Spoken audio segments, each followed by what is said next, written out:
va accueillir comme premier intervenant le foyer Adveniat, qui va être présenté par le père Vincent Cabanac. Ce foyer est situé à Paris, il est animé par la communauté assomptionniste, et puis avec une spécificité, une belle spécificité, c'est qu'il est en lien avec une auberge de jeunesse. Et donc on trouvait l'expérience intéressante justement entre cette double mission justement entre l'évangélisation et l'hospitalité. Et je vais laisser la parole au Père Vincent qui va nous présenter eh bien, le foyer Adveniat et puis la petite vidéo, je crois aussi, qui va être lancée par, par Pascaline et Béatrice lorsque eh bien, ce sera prêt et lorsque ça avait été prévu dans le déroulement. Vincent, on te laisse la parole et puis tu vas passer en grand écran. Bonjour. Donc, je suis heureux de vous retrouver. Je vais donc être le premier de ceux qui interviennent. Si on pouvait voir le PowerPoint. Donc, je vais vous présenter justement ce qu'il en est de ce foyer. On peut voir la suivante. Slide suivante.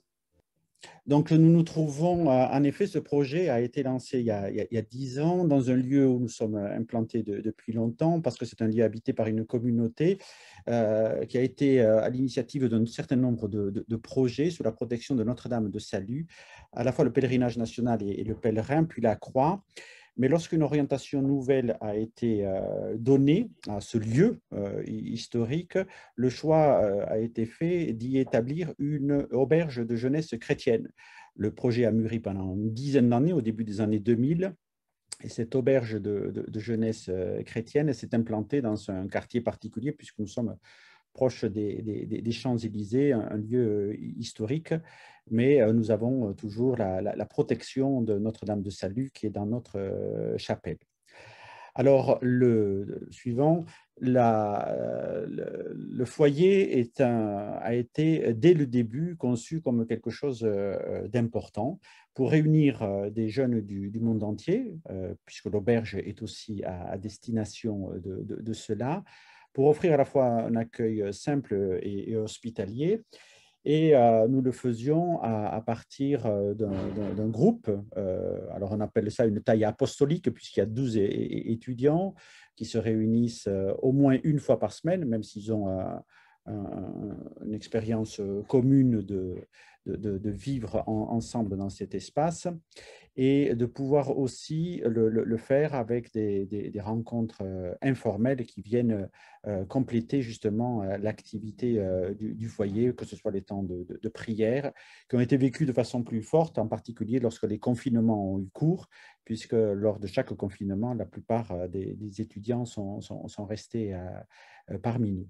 La rencontre hebdomadaire du mardi réunit chacun autour de l'Eucharistie, du repas et d'une soirée thématique. La suivante. Le profil de nos jeunes est assez différent, une dimension internationale, puisqu'on accueille, même s'ils ne sont pas majoritaires, et surtout cette année à cause de la crise du Covid qui a rendu difficile la venue de jeunes de l'étranger, mais nous faisons le choix aussi de mêler des jeunes, certains, plusieurs en alternance, donc en ayant une expérience de vie professionnelle, mais de formations très différentes, telles que évoquées médecine, sciences sociales, Sciences Po, ingénieur ou droit. Nous faisons aussi le choix de réunir des jeunes qui ne sont pas tous chrétiens de la même façon. Nous avons une dimension œcuménique importante aussi, même si ce n'est pas une variété très, très forte, mais nous sommes ouverts à l'accueil de protestants ou d'orthodoxes. Et nous faisons en sorte que justement ça puisse être le lieu d'éveil de la foi de certains. On a l'un ou l'autre qui fait un cheminement de foi, parfois de découverte de la foi chrétienne. C'est aussi un cadre propice à l'apaisement, à la réflexion et aux études. On a la chance d'avoir même au cœur de Paris un jardin qui nous permet d'en profiter lorsqu'il émerge. Et le lien avec l'auberge fait aussi que on contribue par la vie de prière, puisque la chapelle et le temps que nous avons en commun sont aussi ouverts à tout le monde. La chapelle est à la fois pour la communauté religieuse qui y vit. Nous sommes 4 religieux, mais aussi pour tous ceux qui veulent nous rejoindre, à la fois du foyer et de l'auberge qui accueille en effet 90 personnes au maximum.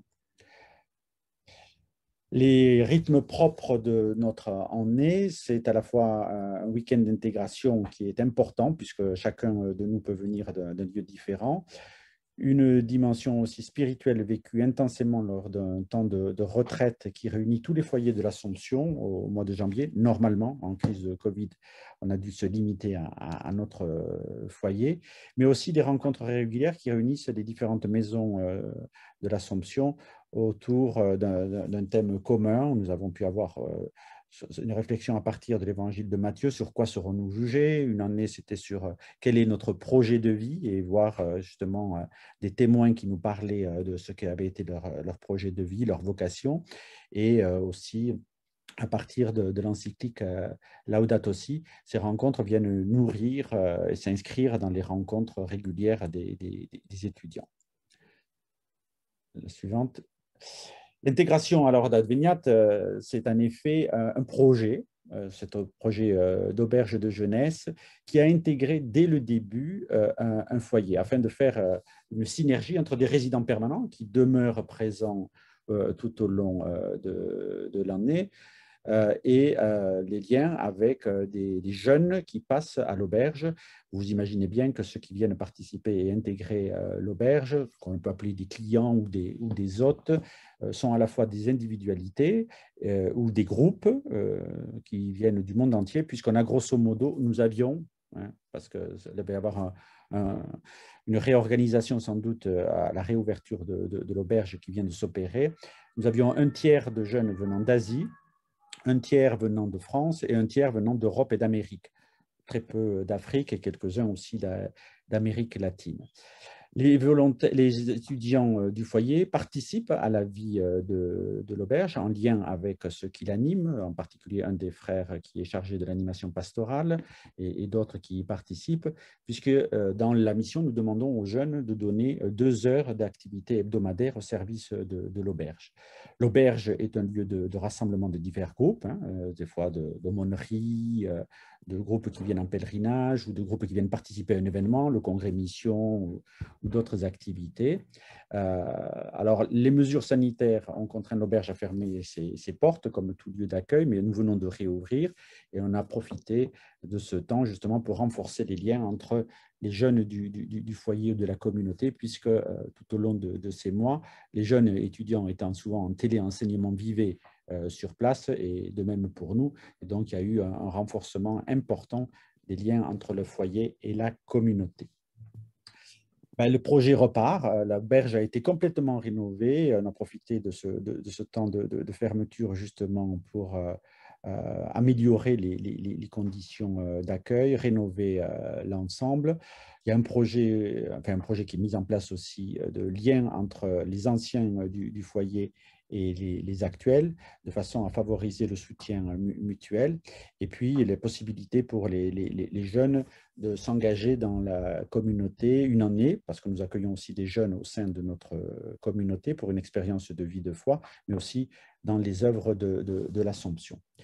Je vais vous faire passer maintenant une petite vidéo qui a été montée par des jeunes ou un jeune qui est venu filmer, qui vous donnera un peu une bonne idée de ce qui est vécu au sein de ce foyer et de cette auberge de jeunesse chrétienne, qui est un projet tout à fait original, animé par l'Assomption, mais ouvert à toutes les dimensions de l'Église au cœur de Paris.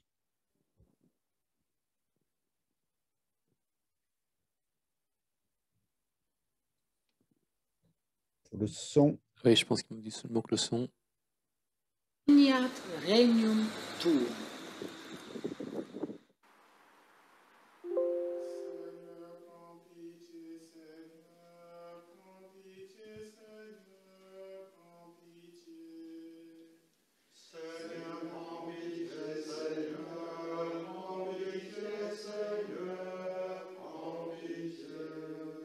On se retrouve avec des personnes qu'on n'a pas choisies et avec qui on vit et à qui on va parler, on va débattre.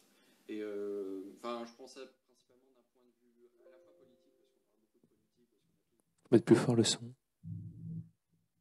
D'un point de vue, je dirais, aussi religieux, Parfait, Et merci. après aussi, vu que c'est la vie au foyer, dans les autres choses qu'on apprend, on apprend à développer nos compétences culinaires, par exemple, pour les repas du mardi soir.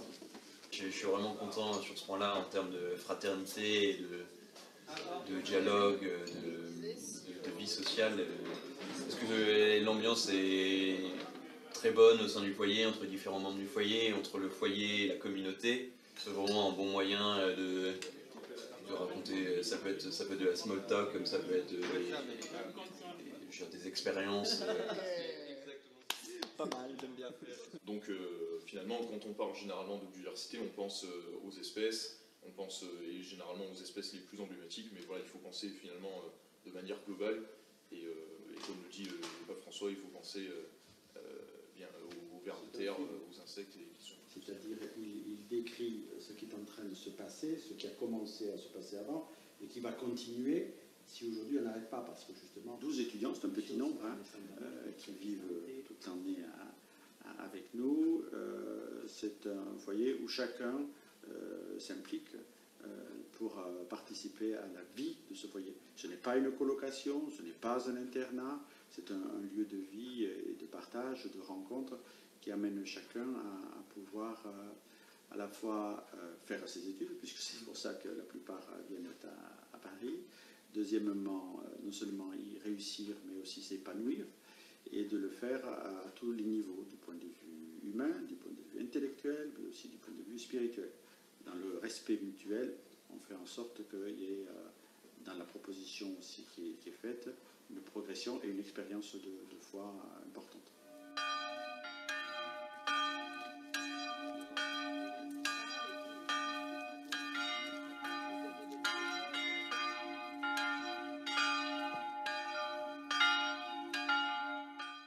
Voilà la présentation. Ce film a été réalisé par 2 étudiants. Merci beaucoup Vincent pour cette présentation et puis aussi pour mobiliser notre imagination, notamment ce lien entre une auberge de jeunesse et le foyer à côté, avec des connexions qui se font entre les deux. Et puis on voit aussi ta présence notamment, c'était pas ta mission, seulement ta mission, hein, le Père Vincent est aussi aumônier national des entrepreneurs et dirigeants chrétiens, et puis j'imagine que tu as d'autres missions à côté également, mais quelle est ta place dans le foyer, quelle est un peu ta disponibilité, et puis comment tu accompagnes? Alors, nous sommes d'abord une communauté religieuse qui vivons sur place. Donc, c'est la communauté qui accompagne le foyer. Alors, on se répartit les tâches. Le Père Djika fait l'animation pastorale de l'auberge. Hein. Il y a aussi le Père Sébastien Anthony qui va prendre la responsabilité du foyer en septembre. Moi, j'ai assumé ça. Donc, c'est chacun qui peut accompagner. Moi, je le faisais, c'est-à-dire à la fois personnellement, d'abord dès le recrutement, hein, sélectionner. Alors, j'avoue qu'on a beaucoup de demandes et donc c'est délicat de prendre des personnes, puisqu'on a à peu près 6-7 nouveaux par an. Et puis ensuite, c'est du dialogue permanent, puisqu'on vit dans le même espace, on partage la prière. Le temps, ce n'est pas simplement la soirée du mardi, mais c'est le partage commun. Donc, grosso modo, ça peut demander une disponibilité qui représente au moins 10 à 20% de mon temps, quoi. Merci, un grand merci Vincent de nous avoir présenté Adveniat. Et puis on va passer à la nouvelle initiative qui est Géricoloc avec Catherine Thévenet. Donc, enchantée. Voilà, alors comme vous l'avez dit, Géricoloc est un groupe Facebook. Donc, les jeunes et jeunes pros, étudiants et jeunes pros qui souhaitent rejoindre une coloc donc catholique à Paris font la recherche. En général, ça marche beaucoup bouche à oreille. Aujourd'hui, alors qu'est-ce que c'est Géricoloc? Aujourd'hui, ça a été créé en octobre 2012. Ça rassemble aujourd'hui plus de 3900 membres sur le groupe, avec une adhésion en légère croissance par rapport aux années précédentes. Et en moyenne, c'est plus de 30 adhésions mensuelles. Beaucoup donc au bouche à oreille, la recommandation. Ça marche comme ça. Comment ça fonctionne? C'est que nous, suite à une demande d'adhésion, on accepte la personne, on va dire, a l'air, on va dire, en phase avec les valeurs du groupe. Et qu'est-ce que c'est concrètement? Alors, en 2012, certains principes, on va dire, une charte a été définie Alors, d'abord des principes, puis une charte un peu plus détaillée a été définie, écrite, donc qu'on retrouve dans le groupe Facebook. Donc, sur 3 piliers à l'origine, le partage, la prière et le service. On a ajouté la notion d'ouverture en plus du service aujourd'hui avec Raphaël, qui co-administre ce groupe. Alors que le partage, c'est-à-dire le partage de moments conviviaux, donc dans la charte, on peut retrouver ces idées-là, c'est-à-dire le partage d'un dîner de colloque alors à la fréquence souhaitée par la colocation, parce que c'est à préciser, c'est que chaque géricoloc définit son propre projet. Voilà, nous sommes là, on va dire, pour faire en sorte que les gens se rencontrent et pour approuver aussi les demandes de colocation. Mais chaque projet est propre aux colocataires. Nous n'intervenons pas sur ce plan-là. Donc un moment de partage, donc la fréquence à définir, pour assurer, on va dire, que la colocation reste un lieu d'échange et pas juste un endroit où chacun vit, se retrouve seulement pour dormir, vraiment qu'il y a un partage. Bien sûr, la prière, encore une fois, là à définir. Alors j'ai fait un sondage pour cette présentation pour voir concrètement quelles étaient les habitudes et projets des colocations en cours.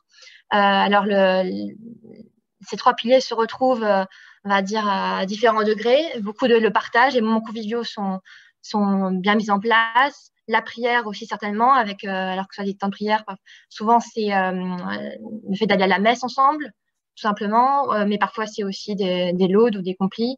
Mais globalement, c'est les moments conviviaux qui reviennent le plus. La prière, je pense qu'il y a aussi un deuxième temps.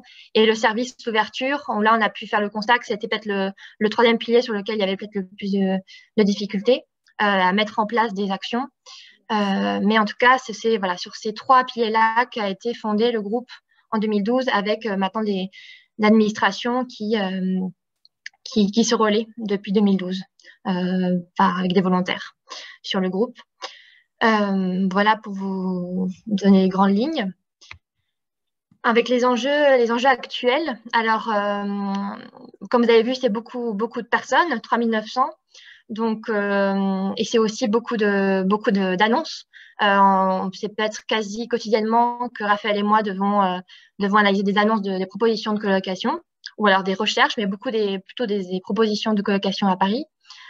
Alors nous, on est aussi là pour approuver ces annonces-là et pour faire en sorte de maintenir l'esprit et aussi l'exigence, parce que ce qu'on retrouve beaucoup, c'est que l'esprit, on va dire, de climat et de convivialité, ça, on le retrouve bien, mais aussi l'exigence, voilà, de retrouver, en principe, c'est au moins 2 des 3 piliers, que sont la prière, le partage et le service.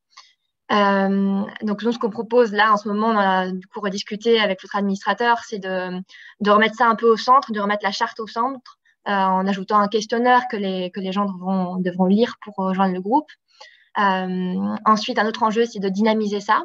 Alors, notre proposition évoquée ensemble, ça a été d'assurer un rassemblement. Alors, une fois que ce sera possible, rassembler des géricolocs existantes, en tout cas à Paris. Voilà, donc pour vous dire que géricoloc, moi j'ai vérifié ça hier pour répondre à votre question. C'est surtout la géricoloc parisienne, j'ai l'impression qui est active. J'ai pas retrouvé d'autres groupes. Donc déjà rassembler, dynamiser, c'est celle qui existe. Et aussi il y a le côté aussi bien sûr de confiance au niveau des bailleurs pour promouvoir la confiance dans les géricolocs. Pour qu'il y ait de plus en plus de propriétaires qui soient disposés à faire en sorte d'accueillir une géricoloc chez eux. Ce qui est en général le cas. Il y a une grande confiance justement dans les géricolocs qui sont respectueuses des habitations, des appartements. Et donc les projets, alors au-delà de ce que j'ai évoqué en enjeu, les projets, c'est d'étendre bien sûr le principe à d'autres villes françaises. Alors, on a un peu comme premières idées, c'est de s'appuyer sur les communautés qui existent de jeunes catholiques, donc étudiants ou jeunes pros. Donc, ce qui existe en ce moment, c'est Copains parisiens ou Copains avec les mêmes modèles, mais sur d'autres grandes villes. Donc, ce qui existe, c'est Copains nantais ou Copains lyonnais. S'appuyer déjà sur ces communautés-là pour relayer et trouver un peu des volontaires pour reprendre le principe, pour reprendre des groupes similaires. Donc, n'hésitez pas, je sais qu'aujourd'hui on est nombreux, n'hésitez pas si vous avez la volonté de reprendre un groupe équivalent ou si vous connaissez, au moins de relier cette demande.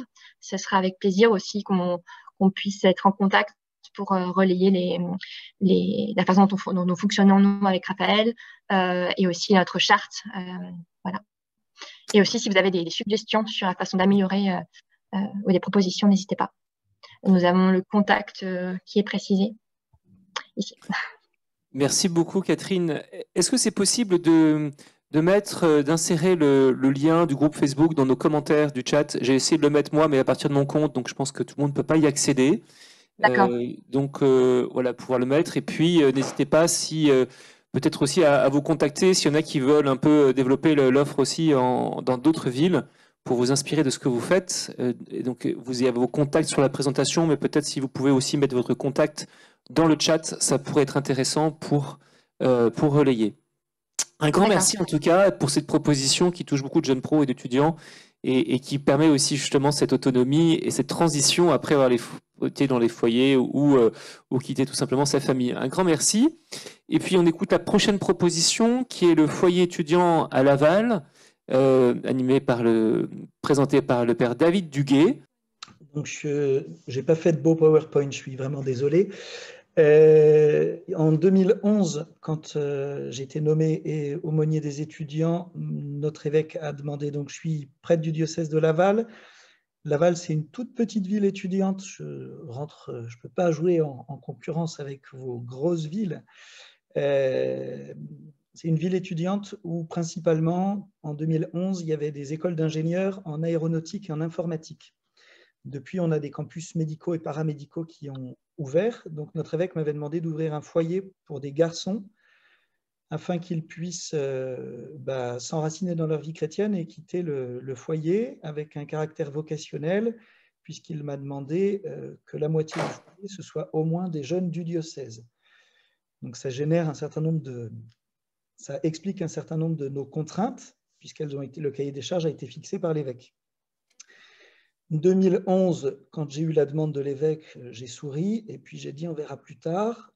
Et donc septembre 2012, on a ouvert puisqu'il y a 4 garçons qui les uns après les autres ont appelé sans se concerter pour qu'on puisse ouvrir quelque chose. Donc on a commencé en septembre 2012 et donc là on est à la 9e rentrée.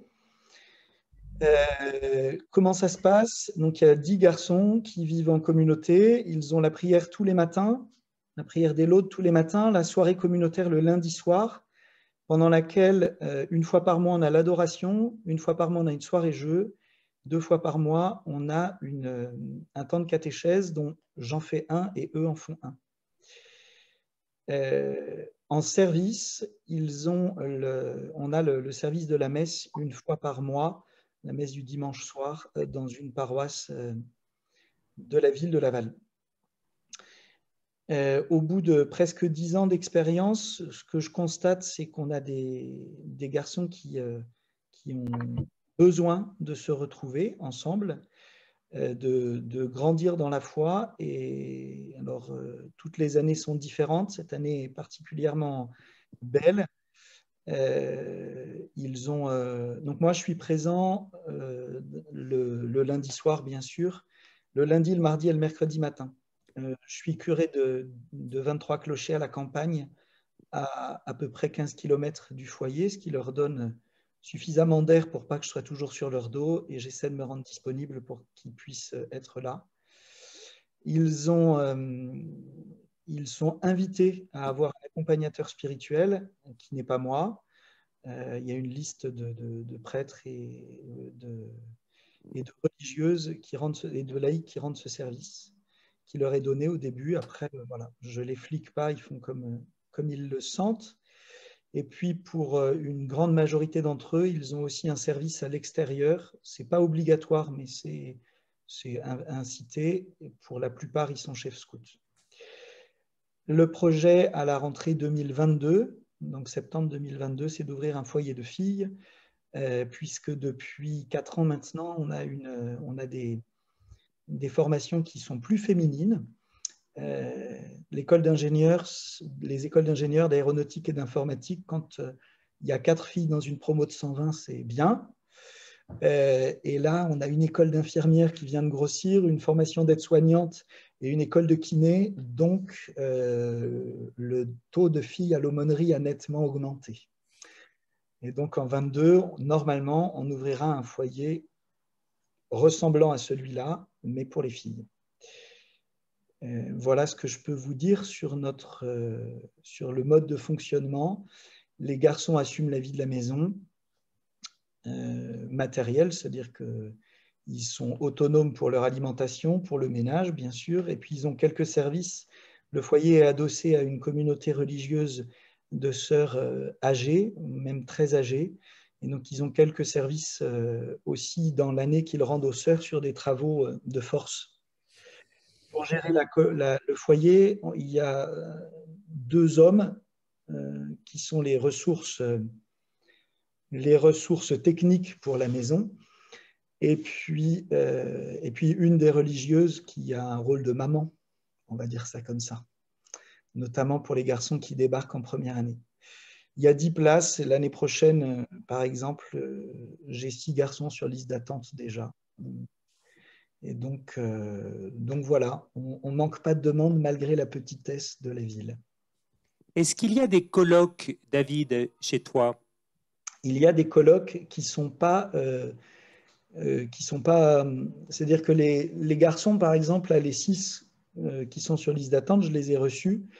Et autour du foyer, il y a des grands appartements et des maisons dont je connais les propriétaires, et donc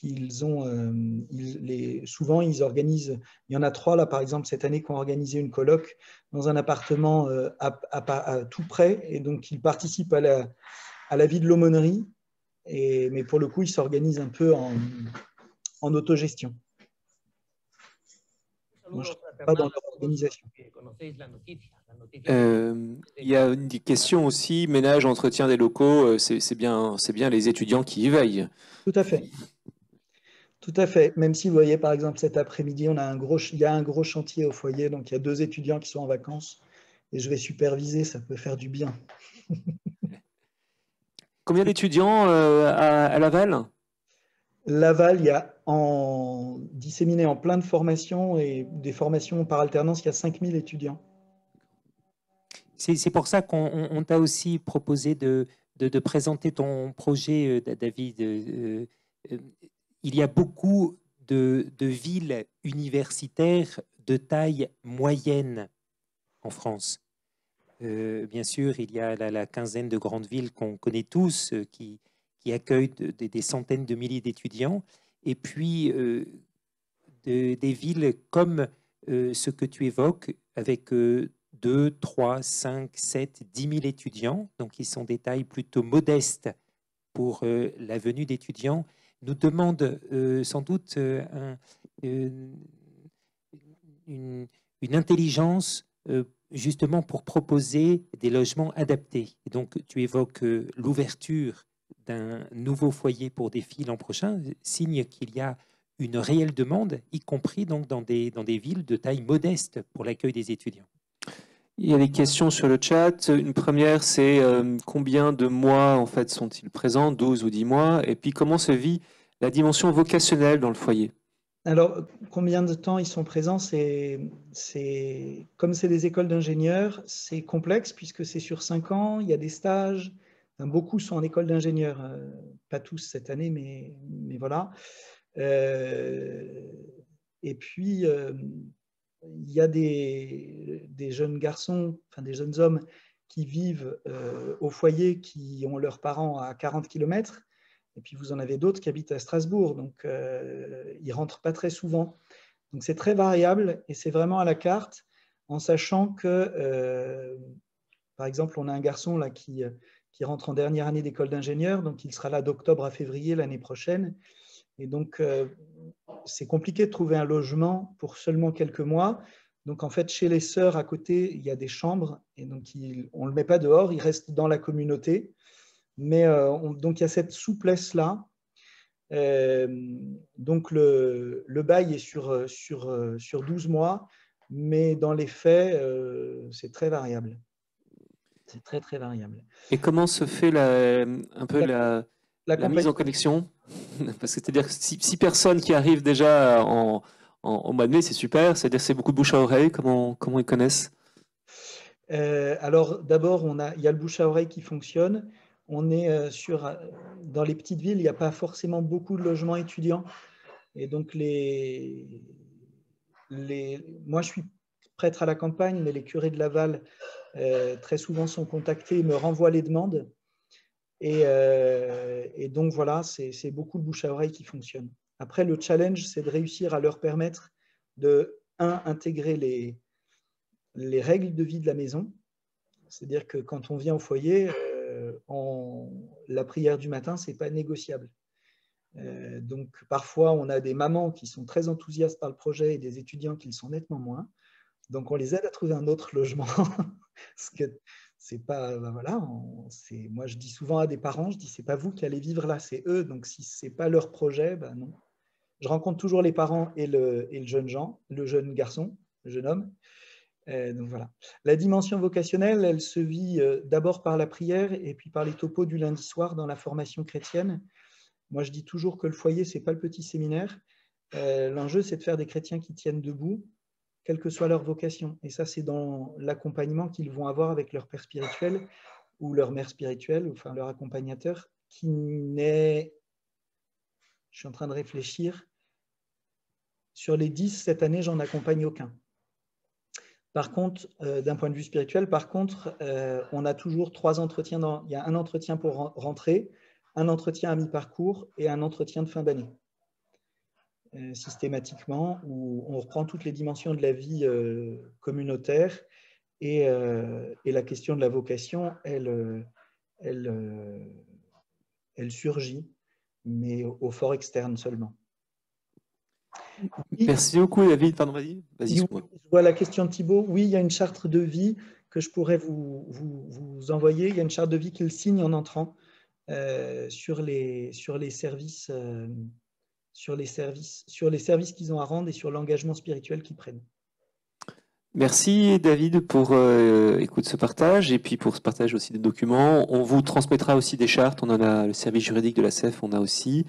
Erwan aussi, le père Erwan de Brest nous l'avait partagé, on pourra vous la partager. Si vous en avez, n'hésitez pas à nous les partager aussi, qu'on puisse vous les mettre en commun aussi pour ceux qui désiraient peaufiner ou finaliser leur charte. Et puis maintenant, on accueille notre dernière initiative de la matinée, qui est Simon de Sirène, et qui est présentée par Laurent de Chérizet, qui doit être présent et qu'on accueille avec grand plaisir pour cette dernière intervention de la matinée. Oui, bonjour. Bonjour à vous. Voilà, ravi d'être là ce matin. J'espère qu'il y a encore le courage et l'énergie pour les 10 dernières minutes. Je vais commencer avec beaucoup de fierté par vous partager un petit film d'1 minute qu'on a fait pour essayer de résumer un peu le sens de ce qu'on vit. Et on l'a fait avec quelqu'un qui porte bien la voix du sens, qui est Grand Corps Malade. Et donc, pour resituer Simon de Sirène, en fait, c'est une initiative que j'ai initiée en tant que famille concernée par le handicap grave qui surgit en cours de vie. Les 40 000 personnes par an en France qui basculent après un trauma crânien, un AVC ou une infirmité motrice cérébrale autour de la naissance et qui se réveillent avec une incapacité à répondre aux critères de performance de la société. Voilà. Même nous, les cathos, on n'échappe pas au syndrome que j'appelle le syndrome du carnet de notes, où on se rassure quand on a un bon carnet de notes et on s'inquiète quand on a un mauvais carnet de notes et on peut passer à côté du sens profond de la vie à travers ce prisme du carnet de notes. Et en tout cas, voilà, les personnes qui arrivent à Simon de Sirène, surtout pour celles qui ont eu un grave accident de voiture à 17 ans ou un AVC à 45 ans, qui peuvent être mariées avec des enfants mais plus en capacité d'assumer leur réalité parentale ou leur rêve d'avenir pour les jeunes. C'est des personnes qui viennent nous interpeller au plus profond qui est l'être humain. Et en tant que chrétien, c'est quelque chose qui est très radical parce que ça nous fait passer vraiment de la tête au cœur profond. Quand la personne dit « mais moi, je peux plus répondre à tous ces critères-là ». Et quand on professe l'acte de foi, à qui on croit, à quoi on croit, par rapport à des personnes qui peuvent être dépendantes 24 heures sur 24, qui peuvent plus être dans leur vocation de papa ou de maman. Enfin, c'est quelque chose qui est très sidérant, qui est très violent, et en même temps, qui nous amène à venir vérifier si ce que l'on professe quand on dit je crois à Dieu, je crois à l'homme, je crois au Créateur, je crois à la créature, quand on professe cette foi en l'homme, à l'image de Dieu, est-ce que c'est vrai jusqu'au plus fragile, dans sa réalité concrète de chaque jour, avec un corps blessé qui a du mal, pour qui c'est douloureux de se réveiller, c'est 2 heures d'accompagnement, etc., etc., et avec la réalité souffrante, hein, qu'on ne règle pas, de je peux plus assurer ma parentalité, ou je peux plus être dans mon rêve d'une belle jeune fille qui va avoir un bel avenir. Voilà. Donc, du coup, ça nous amène de manière radicale à qui est l'homme, quel est le sens de la vie, et ce sens et cette réponse, elle est dans l'être se construit dans la relation à l'autre. Hein. Ça va pour moi quelque part du côté un peu du jardin d'Éden, où en fait la personne fragile nous invite à redécouvrir notre capacité à rentrer en relation et à me laisser aimer et à me laisser être co-acteur de cette civilisation de l'amour dont parlait Jean-Paul II. On la voit à l'écran. En espérant que ça va fonctionner aussi pour le son. Est-ce que vous entendez le son? Oui, on entend. Il y a d'abord oui, c'est bon, on entend le son. Les premiers mots, les premiers pas. Et puis il y a les secondes chances de ceux pour qui tout recommence. Deuxième frisson, deuxième émoi. Tout est plus fort la deuxième fois. On fait avec, on joue le jeu, le b.a.-ba, le peu à peu. On s'adapte, on veut être apte maintenant que s'ouvre le deuxième acte. Envie d'y croire, de résister, garder espoir pour exister. On est tenace, on a la classe, on reprend nos droits la deuxième fois.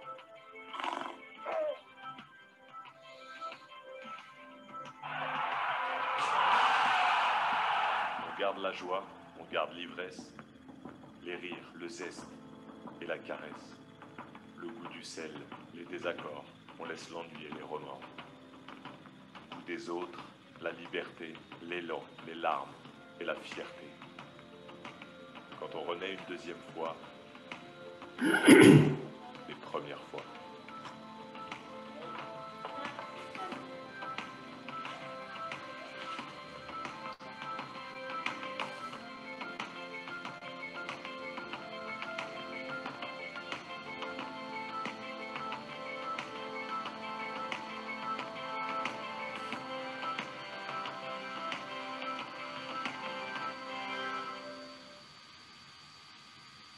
Voilà, donc ça, on est vraiment très heureux d'avoir ce petit film parce que moi, c'est une chose que j'aime beaucoup dans mon engagement, c'est que finalement, la relation avec le plus fragile nous amène à rendre extrêmement audible et très universelle la proposition de l'Évangile. Cette vision, cette anthropologie chrétienne, cette vision chrétienne de l'homme, de croire que la vie la plus fragile a un sens profond.